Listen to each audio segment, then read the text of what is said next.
México es el único país en todo el hemisferio, aparte de Cuba, que tenía su transición a partir de un régimen unipartidista, que son muy diferentes, es otro animal a los regímenes autoritarios tipo militar, junta militar, Branco en Brasil, Altieri, Viola Videla en Argentina, Torrijos, Trujillo, Somoza, Batista, o sea, todos esos dictadorzuelos militares que había en Latinoamérica, pues digamos son otro tipo de régimen que en cualquier momento se puede colapsar.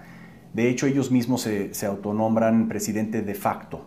Cuando estaba Galtieri, el presidente de facto, ellos admiten que no quieren estar ahí para siempre, ¿no? Incluso Pinochet se salió del poder después de un plebiscito que él mismo organizó. Entonces estos regímenes no cambian drásticamente el curso de una nación, como es el régimen unipartidista, que envenena, para decirlo así, todas las estructuras económicas, sociales, políticas del país, y su meta es la permanencia. De hecho, el PRI no se fundó con esto en mente, se fundó para apaciguar a las diferentes fracciones que habían salido de la Revolución Mexicana, ya después que los grandes héroes habían sido asesinados o muertos de alguna forma, ¿no? Sin embargo, el PRI, después de que recibió una dosis de estalinismo a través de Vicente Lombardo Toledano y de Lázaro Cárdenas, se convirtió precisamente en una dictadura unipartidista. Muy suave, como dijo Mario Vargas Llosa, era la dictadura perfecta, porque no necesitaba violencia a gran escala para mantenerse en el poder, lo hacía de otros métodos. Entonces el resultado es que México pues tiene el 50% de su gente en la pobreza gracias a los efectos secundarios de un régimen de este tipo. Cuba siendo, claro, el otro, ellos no escaparon del terror leninista en su máxima expresión, o sea, una estadística de que Pinochet mató como a 3,000 y pico de gentes, y por lo general los que estaban retando el orden constitucional, bueno, su orden, ¿no? El orden prevalente en Chile. Él derroca a un presidente que ya se había aliado con la Unión Soviética, que la clase media estaba sufriendo, y por eso apoyaron a Pinochet. Entonces en Chile pues se dio un fenómeno de que él mató a 3,000 y pico de gentes, pero Fidel Castro se sabe que ha matado aproximadamente a 50,000, eso según los investigadores serios, como María Huerlao y su, ¿cómo se llama?, su proyecto de estudiar la historia de la represión en Cuba. Por razones políticas murieron unos 50,000 cubanos que fueron asesinados por el régimen. En México creo que la estadística era algo así como 500, una cosa baja, pero sí era un régimen unipartidista y tenía las demás características de uno.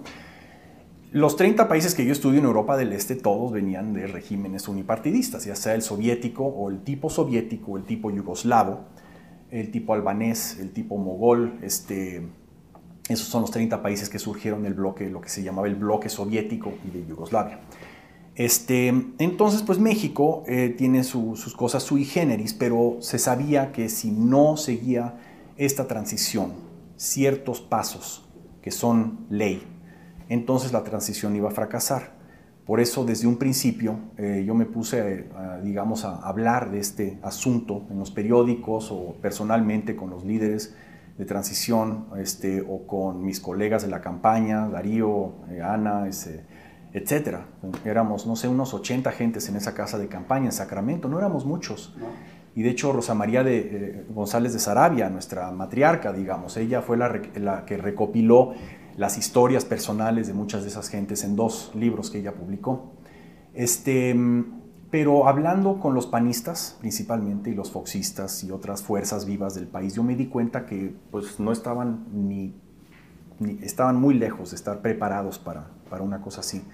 Entonces, desafortunadamente, pues no había un consenso, no había conocimientos, se confundía lo que es la liberación con lo que es la consolidación.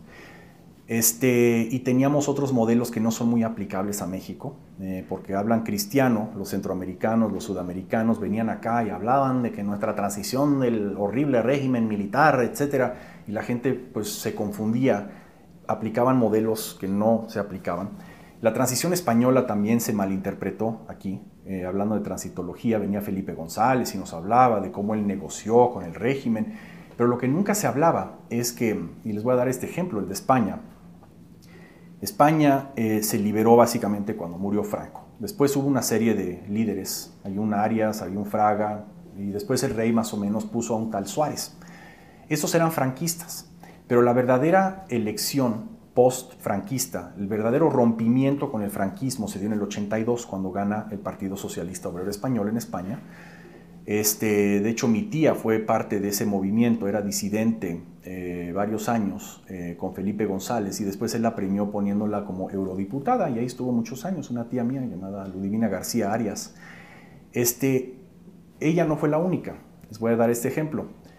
Felipe González en el 82, cuando gana, y después cuando las elecciones, gana en lo central, después en las elecciones regionales, que son muy importantes en España, un total de 40,000 gentes fueron reemplazadas del viejo régimen. O sea, Felipe González, sí, los comunistas, los socialistas, los sindicalistas, todo el mundo se sentó, y los franquistas, moderados y duros, se sentaron en una mesa redonda, los famosos tratados de Moncloa, en el 77, creo que fue octubre del 77, cuando se sentaron a pactar una transición negociada. Y el rey, pues ahí tuvo que derrotar un par de locos ahí que trataron de descarrilar el proceso. Pero al fin de cuentas, esta transición pactada, lo que pactaron fue más bien la liberación, pero la consolidación se dio cuando Felipe González esencialmente despidió a 40,000 miembros de la nomenclatura franquista, así decapitó cualquier posibilidad de que España regrese o que coquetee con algún orden alternativo al proyecto europeísta, futurista que estaba diseñando Felipe González. En México, Vicente Fox puso a 78 panistas en el gobierno federal su primer año. 40,000, 78. Y después la gente se pregunta por qué fracasó la transición. De hecho, si hay una regla, si hay una ley de las transiciones de unipartidismo a democracia exitosa, de estos 30 países que yo estudio, más España se puede añadir también, pero estos 30 países postcomunistas que yo estudio, hay una ley de oro y no hay excepciones.